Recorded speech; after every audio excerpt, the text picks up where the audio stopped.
Baik, kita ke informasi pertama di segmen 2 ini. Ada ratusan orang warga Ciomas, Bogor, Jawa Barat rela antre hingga berdesak-desakan demi mendapatkan makanan atau nasi bongsang di acara Maulid. Kericuhan pun tak terhindarkan karena warga berebutan hingga banyak di antaranya yang terjepit.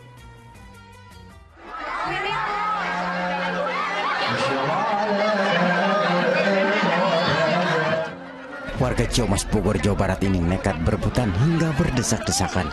Bahkan mereka ada yang terjepit demi mendapatkan paket makanan dalam keranjang atau bongsang saat acara Maulid di sebuah masjid di kawasan tersebut. Ratusan orang ini tak sabar dan takut tak kebagian paket nasi bongsang hingga antrean mereka pun buyar. Bahkan di antara mereka ada yang marah-marah hingga saling dorong. Panitia pun tak berdaya menahan warga yang terus merangset dan ricuh. Warga yakin paket nasi bongsang merupakan berkah Maulid.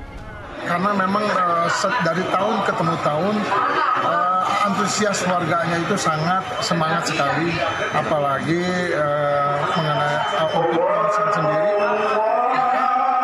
Kami pun juga sedikit ada kesulitan untuk membagikan ini gitu. Walaupun memang sudah sedikit kita atur. Panitia menyediakan paket nasi bongsang sekitar 1.000 bungkus karena warga yang datang terus membeludak, akhirnya banyak yang tak kebagian. Asep Solihin melaporkan dari Bogor, Jawa Barat. Masya Allah, kita apresiasi antusias warga yang memperingati Maulid Nabi, namun harus tetap waspada agar tidak ada jatuh korban. Nah, ini Ustadz Subki masih dalam suasana Maulid. Ekspresi kegembiraan masyarakat saat merayakan Maulid tentu tidak bisa kita cegah. Namun kita berharap tidak adanya korban akibat insiden berdesakan. Bagaimana anjuran Ustadz terkait hal ini? Iya, baik. Bismillah, alhamdulillah, wassalatu wassalamu ala sayyidina rasulillah, amma ba'du. Mbak Nurul Cinta, memang ada semacam kepercayaan bahwa dengan perebutan seperti ini, kita sama aja dengan berebut mendapatkan keberkahan.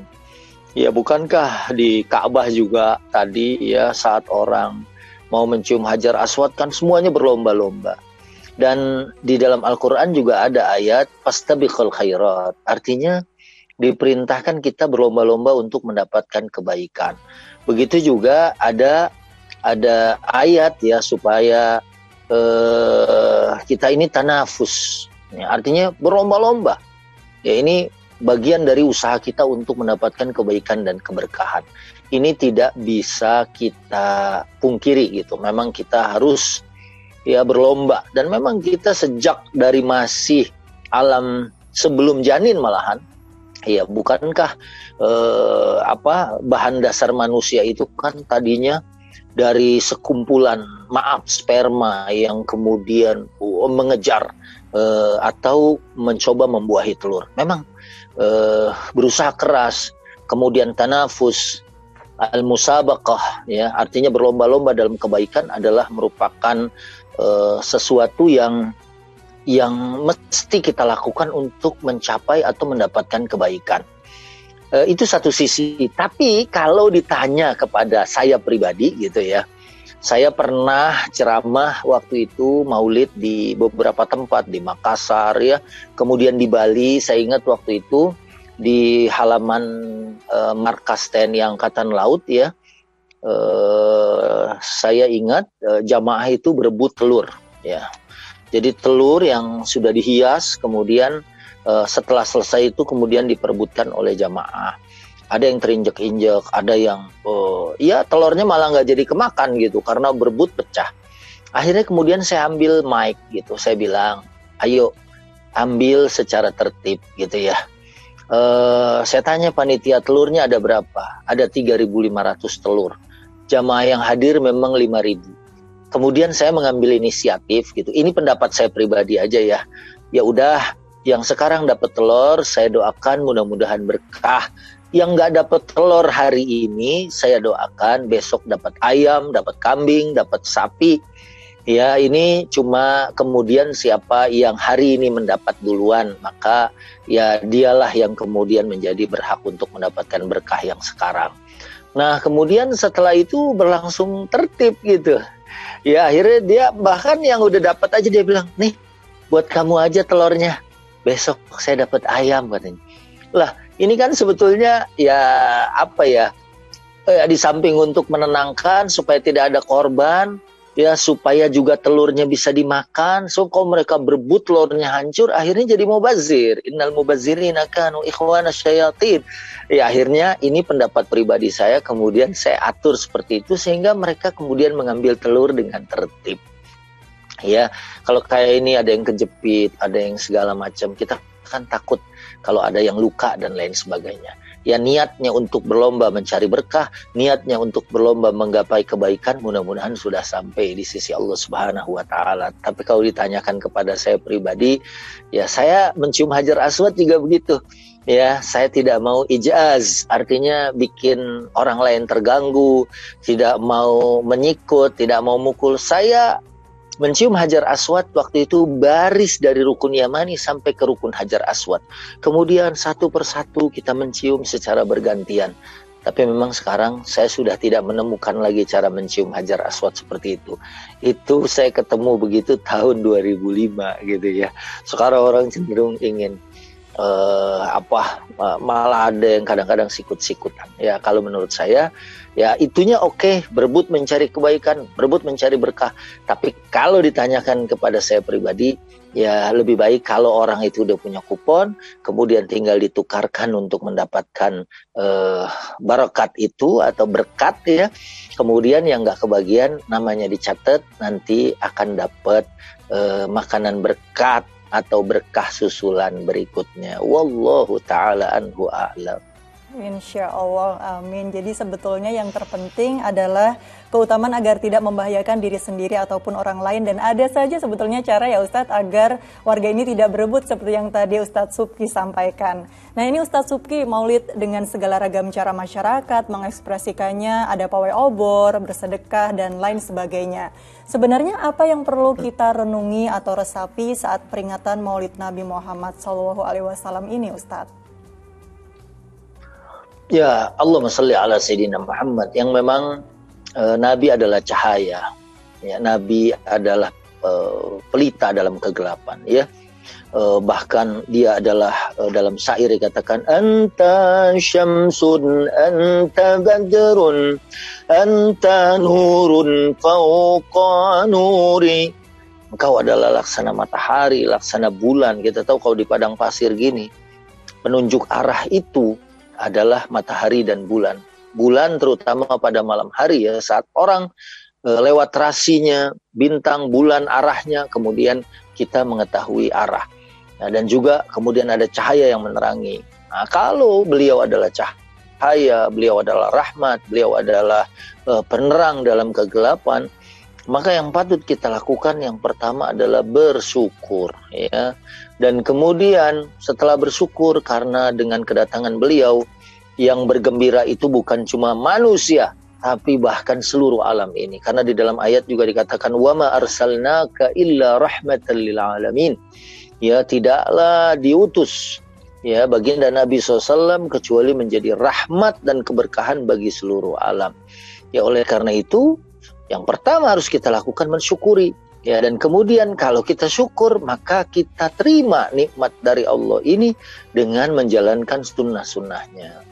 Ya, pawai obor mungkin ini sebagai satu gambaran bagaimana kegembiraan kita dengan kedatangan cahaya tersebut. Ya, seperti misalnya syair yang kita dengar, Tala'al badru alaina min taniyatil wada' wajaba syukru alaina mada'a lillahi da'a. Itu kan ya, bahwa kita menyambut kedatangan cahaya itu, wajib syukru alaih, wajib mungkin panan dan berpakai kemudian seperti sambaran kegagalan. Ya, menurut saya adalah merupakan sesuatu yang bisa dilakukan gitu ya, dan boleh sekali dilakukan. Kemudian juga beragam ya, yang terpenting adalah bagaimana kita berusaha mengakhir pribadi dalam kehidupan kita.